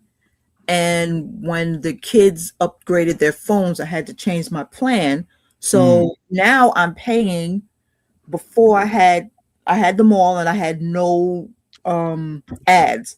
Now I have ads. Yeah, they keep trying to make me change my legacy plan to something that will probably have ads, because I have the Disney Plus, Hulu, ESPN bundle, and I'm not changing. Yeah, because we have the Hulu, Disney Plus, and HBO Max bundle, and I'm wondering how long that's gonna last, because Netflix and HBO Max might be bundling pretty soon. Oh yeah. With that Hulu, Disney Plus, and ESPN, the old bundle, they made it so that that ESPN is basically worthless. Yes, it is, because you can't do anything with it. You have, in order to see any live games, you have to upgrade it, and you lose your ad-free stuff in your bundle. That's why I won't do it, because I'm like, y'all making me, because every time you try to watch ESPN program is somewhere else, and it's like, do you have an ESPN Plus account? Yes. All right, who's your cable provider? What do you mean who's my cable provider? I don't have cable. I have this bundle that's supposed to allow me to watch these things. What do you mean cable provider? So yeah, I will say this. I do go through the ESPN section on Disney Plus to watch the Rich Eisen show during the week, but that's about it. I think that's the only time I stray into another section of Disney Plus away from Disney programming. Well, soon you're going to have to do that for Hulu. Boo. I mean, there's already a Hulu section on Disney Plus, but I know they're supposed to be phasing out the Hulu app altogether. The problem is that Hulu section in Disney Plus does not link with the Hulu app. No, it does not. Because I accidentally watched an episode of Abbott Elementary because I didn't know a new episode had dropped at some point. And I watched the episode there. And then when I went back over into Hulu proper to watch it, it was telling me, oh, you have 2 episodes to watch. No, I don't. I watched an episode already. Yeah. Yeah, so they're making you get Disney in order to watch the Hulu. I already have Disney. You can't get the Hulu app by itself. You got to get all 3. Well, they phase not the app. They can. You know what? I'm not going to say that. I'm going to say that we have reached our limit for the evening. Is there anything? Well, before we go, I need Kyla to give me recommendations on some DC shows, please. Oh yeah, when does Lantern start? By the way, so Lanterns comes out after Supergirl. Okay, so no rush on that. I still have time to watch Peacemaker season 2. Yep. Yeah. So right now,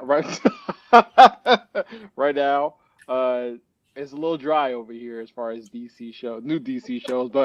But in the words of Stringer Bell from The Wire, tell them we gonna be right back up here after about 6 months. Probably, I say June or July. Well, I have Max.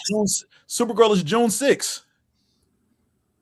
Well, I mean, anything prior to that, whether it's cartoons or something, because I'm trying to flick through all of the stuff because I have the Max. I will say, if you kind of want a breakdown or like a blueprint of where the DCU may be headed, Justice League and Justice League Unlimited, I got a feeling.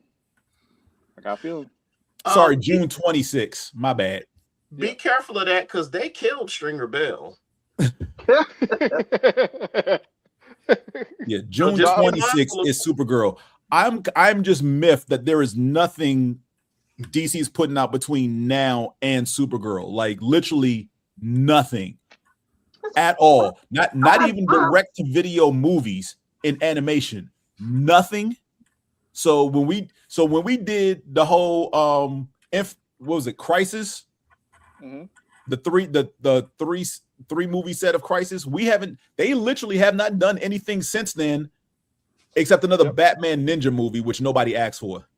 Yeah, my thing is, this is what I think is happening. I think they are carefully planning and very carefully trying to figure out what they want to do, what they want to release animation wise. Because the only thing that we've gotten under that DCU banner animation wise is Creature Commandos. Yep. Which is good. Don't get me wrong. Which is damn good. Very good. Very good. But the fact that a good majority of their animation is going to be tied to the DCU, I think they have to be careful as far as what they release, because they can't just release everything willy-nilly. Really, but again, they put out a second Batman Ninja movie nobody asked for. But that was before James Gunn and Peter Safran's tenure. I got nothing to do with that. Nobody asked for that Batman Ninja movie. No, the Batman Ninja movies suck, and I dare somebody to cape for. And look, I like Batman. I think he has a wonderful universe to play around in. Batman Ninja and the Batman Ninja sequel both suck. Wait, there was a sequel? Yes, there was. And for those who haven't seen the first Batman Ninja movie, here's a quick spoiler. It is one part Batman, one part Power Rangers, one part Godzilla, one part Pacific Rim, one part Back to the Future. On paper, that actually sounds pretty good. In execution, it is straight ass. So, and not to mention the other Justice League characters who show up. Never heard of it. Didn't need to hear of it tonight. Communism works for paper. I would say so. So I will say, even though it's not tied to the DCU, what's going on right now, Suicide Squad Isekai is pretty. Yes, that is good. That is good. I have enjoyed that, and I think I have like 4 episodes left. I need to finish that series. And that's on Max? It may not. Is it? Yes, it's on Max, and it's in 2 places. It's Max and someplace else, and I can't remember the other place because I didn't watch it on Max, but I started it on Max before I lost it when I cut my cable. It's on something else as well because that's where I picked it up from. It's on Hulu. Thank you. That's where else it is. Well, Max is supposed to be the place for all DC, so that's where I'm trying to see all my DC shows. Okay, but yeah, Suicide Squad Isekai is a good series, and honestly, it doesn't matter which language you watch it in because I've watched episodes in both subbed and dubbed. The voice acting on both sides is done very well, and I have not said that about a lot of shows that do that. But yeah, Suicide Squad Isekai, if you want something wildly different, put on your list. So now I got a question for you. Since I am the person who probably watches the least anime, what does Isekai mean? Isekai means you're transported from one world to another. Okay. So whether it's this world to a fantasy world or a fantasy world to this world, that's Isekai. Got you. I will say the Sailor Moon like transformations that we get in that show are pretty because of the armor. Yes, they're awesome. They're hilarious. Hilarious when they took that dude's armor and just pieced it out 5 ways. Hold on, hey James, because I'm trying to think. Clayface, does he do like a Michael Jackson type thing in that? I know he did a Michael Jackson thing in the Harley Quinn series. I can't remember if he does it in the Isekai series. I have not watched this isekai series, but I'm looking at the artwork for the cover artwork, and there's a dude who looks like he's dressed like Michael Jackson. So I think the answer to your question that's is Clayface. yes. That's Clayface. Yeah. Yeah, he looks like he's trying to be Michael Jackson. Yeah, he's the light-skinned friend who looks like Michael Jackson. Oh, And actually, and he's a dark-skinned friend who looks like Michael Jackson. That was coming. But you know what? Looking at this cover art, they've got a damn good cast. Mm-hmm. Mm-hmm. There is one person I don't recognize, and it's some blonde lady dressed up like a princess. That should be Harley. No, it's not. Harley's got on her typical red and black.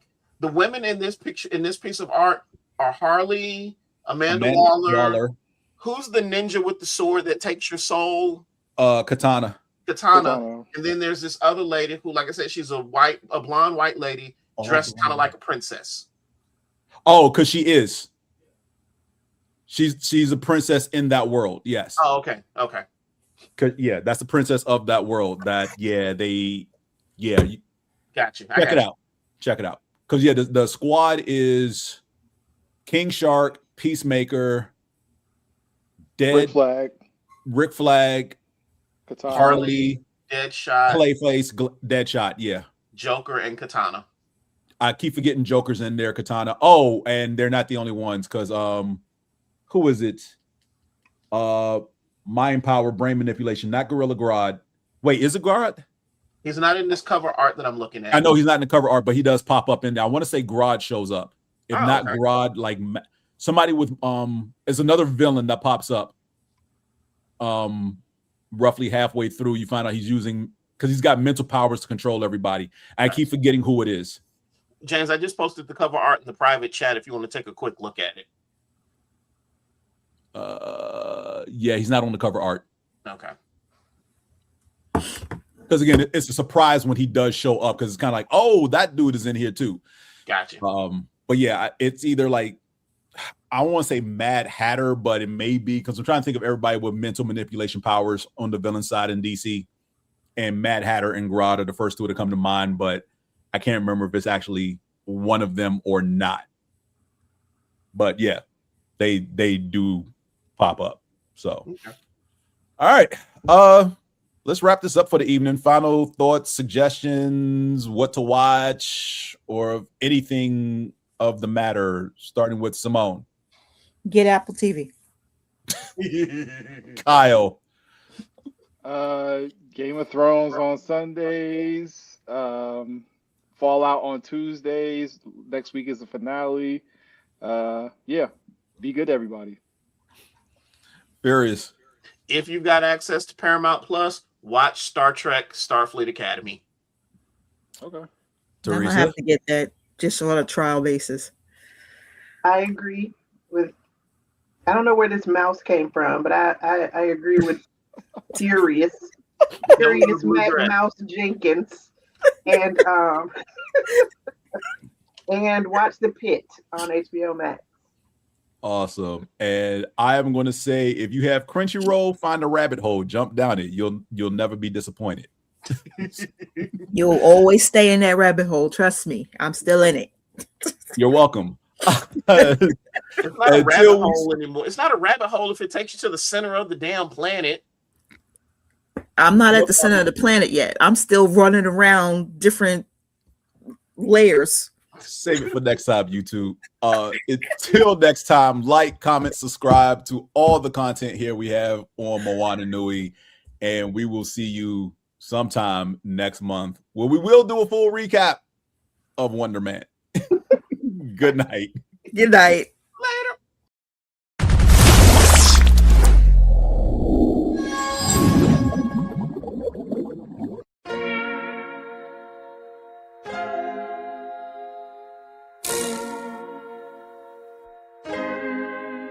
So many stories left to tell, even if we have to ourselves. Can't keep history on the shelf. If they won't tell it, we will. If this the land of the free, it was a freedom then, when they annexed Hawaii and called it cedar lands, without any type of payment and no signing off. Called themselves a republic in 1894. 1.2 million acres overtaken from the native Hawaiians. When they resisted, the West retaliated in violence and erasure. The Hawaiian language was banned as part of colonialism's plan to expand, yeah. Stuck between a rock and a hard place. Multiple bombings of Kaho'olawe as a part of their ongoing war with Asia. Used it as a place for target practice. No consent or compensation. Colonizers call for annexation.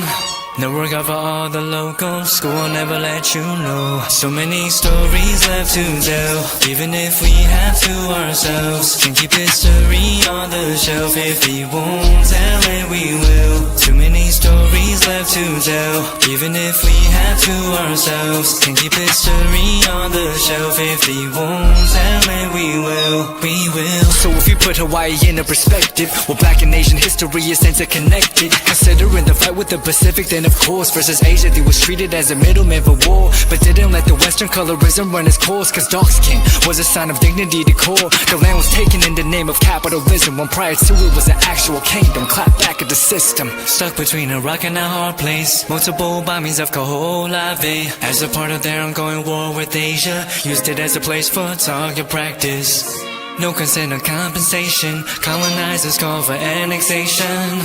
No work out for all the locals. School will never let you know. So many stories left to tell, even if we have to ourselves. Can't keep history on the shelf. If we won't tell it, we will. Too many stories left to tell, even if we have to ourselves. Can't keep history on the shelf. If we won't tell it, we will. So many stories left to tell, even if we have to ourselves. Can't keep history on the shelf. If we won't tell it, we will. Too many stories left to tell, even if we have to ourselves. Can't keep history on the shelf. If we won't tell it, we will. We will.